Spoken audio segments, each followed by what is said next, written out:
최근 코스피 4천 시대가 자리 잡아가면서 코스닥 시장의 시가총액도 500조를 돌파하는 흐름을 보이고 있습니다. 정부는 이 흐름을 이어가고자 코스닥 활성화 대책에 노력을 기울이고 있는데요. 최근 코스닥 시가총액 1위 대장주의 역할을 하고 있는 알테오젠이 코스피 시장으로의 이전을 결정하면서 코스닥 활성화 방안에 영향이 있을지 우려하고 있기도 합니다.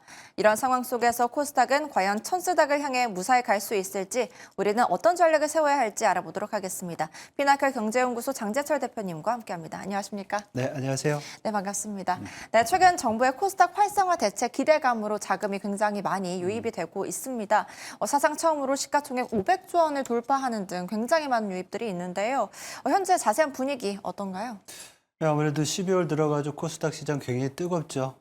거래 대금도 늘어나고 시총도 늘어나고 아마도 지금 정부가 활성화 대책을 마련하고 있고 그리고 또 지금 잘 나가던 코스피가 약간 숨고르기를 또 하는 상황이기도 하고요. 그리고 중소형주에 대한 어떤 순환매도 일어나고 있어서 전반적으로 봤을 때는 좀 분위기는 좋은 그런 상황이라고 볼 수 있고요. 특히 일평균 거래 그 규모가 약 한 10조 원을 상회하고 어떨 때는 코스피 시장을 또 상회하는 그런 호조를 보이고 있습니다.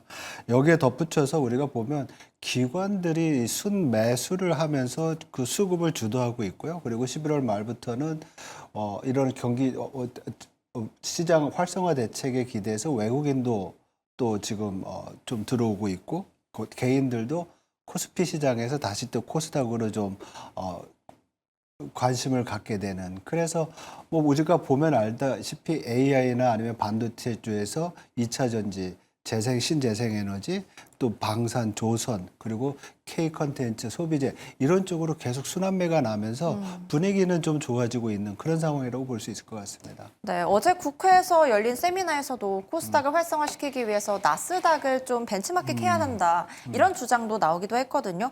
사실 코스닥과 미국 나스닥의 큰 차이가 기관 투자 비중이라고 알고 있는데 일단 나스닥의 기관 투자 비중이 80%인 반면 코스닥은 4.5%에 불과하고 있습니다. 이렇게 기관 비중이 낮은 이유가 무엇인가요? 아무래도 우리 코스닥 자체 시장의 특성이 중소형주와 변동성이 큰 기업들이 있다 보니까 우리 기관 투자자들 또 공제나 연기금 이런 쪽에서 사실 투자를 할 때는 좀 더 안정성 있고 유동성도 좀 좋고 또 기업도 규모도 큰 이러한 어떻게 보면 규제들이 좀 있었거든요. 안전한 쪽으로 이제 기관 투자자들이 투자를 할 수 있도록 그런 것들이 아마 제일 큰 문제라고 지금 생각을 하고 있고요. 나스닥 같은 경우에는 가치주나 아니면 성장주에서 80%까지 기관 투자자가 하지만 어떤 경우에는 30% 정도 돼요. 그렇지만 우리야 4.5%보다는 훨씬 높죠. 여기에는 나스닥 시장 자체에서 시장을 안정화시킬 수 있는, 즉 기업든 작더라도 부실을 좀 줄일 수 있는 시장 안정장치가 좀 있다든지, 그리고 더 중요한 것은 지금 우리나라에서 코스피 시장과 코스닥을 비교해 봤을 때 코스닥이 상대적으로 여류에 빠질 수밖에 없었던 것이 뭐냐면 여러 가지 주식 상품들 있잖아요. 네. 지수나 ETF 파생 상품들이 다 코스피 200 아니면 MSCI 코리아 이런 데 이런 데 맞춰져 있는데 이게 다 코스피 기업들로 다 정해진 것들이에요. 근데 나스닥 같은 경우에는 이런 부분들에 있어서 상품의 어떤 구성이라든지 ETF, 파생 상품의 기초가 되는 이런 것들을 나스닥 주식으로 할 수 있다는 점이 기업의 어떤 시장의 생태계 면에서 훨씬 우리보다 좋은 면이 코스닥과 나스닥을 가르는 그런 큰 차이점이라고 볼 수 있을 것 같습니다. 네. 또 한편 코스닥 시가총액 1위인 알테오젠이 코스피로 이전합니다. 특례 상장 대표 기업이 결국 코스피로 가게 되면서 더욱 아쉬움이 큰 듯한데요. 이 코스닥 활성화 대책에 혹시나 찬물을 끼얹진 않을까 좀 우려하는 시각들도 있어요. 네, 지금 정부는 활성화를 위해 가지고 여러 가지 대책을 마련 중인데 약 한 시총이 25조 정도 된다고 그러잖아요. 그리고 코스닥의 시총이 약 5% 정도 차지하는 큰 대장주가 이제 시장을 빠져나가서 코스피로 이전 상장을 한다고 하면 분명히 코스닥 시장에는 안 좋은 소식일 수는 있을 것 같습니다. 그리고 더 나아가서 만약에 이렇게 우량한 기업들이 코스피로 갔는데 그 빈자리를 더 좋은 기업들이 자꾸 이제 성장해서 채워야 되는데 그렇지 못하다고 하면 이거는 코스닥 시장의 건전성이라든지 또 체질의 문제가 될 수 있거든요. 자본시장연구원의 그 분석에 따르면 이러한 것들이 진짜로 코스닥의 체질을 약화시키고 네.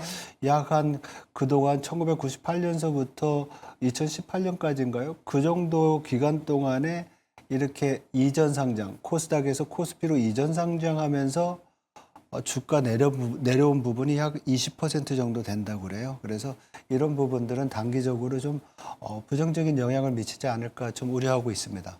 네.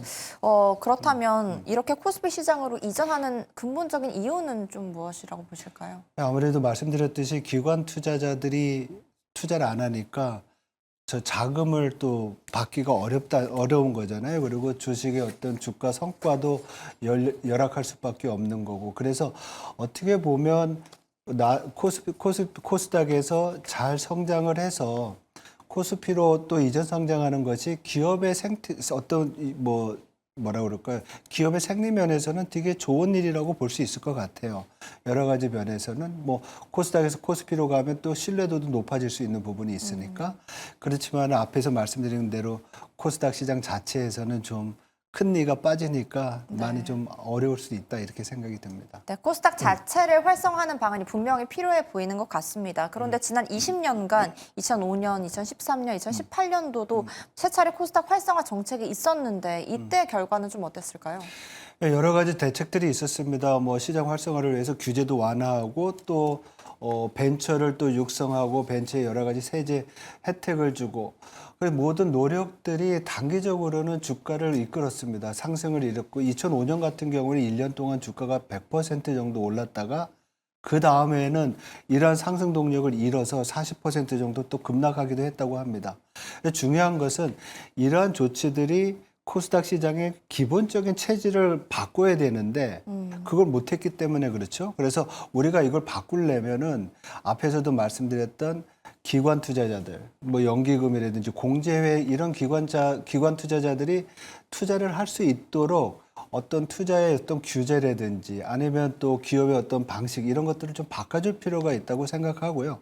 더 중요한 것은 앞에서 말씀드렸던 것 중에 하나인데 기업 생태계가 코스닥 시장에서 잘 넘어갈 수 있도록 시장 내에서의 자정 능력 또 뭐 리스크를 또 관리할 수 있는 능력 이런 것들이 코스피 시장 정도까지 올라와야지만 이게 구조적으로 시장이 좀 좋아지는 그런 모습을 보이지 않을까 이렇게 생각을 합니다. 네, 국내 개인 투자자들이 또 12월 들어서 코스닥에 대한 매수가 좀 강력한데 그렇다면 12월 산타랠리 코스닥에서 좀 기대해봐도 될까요?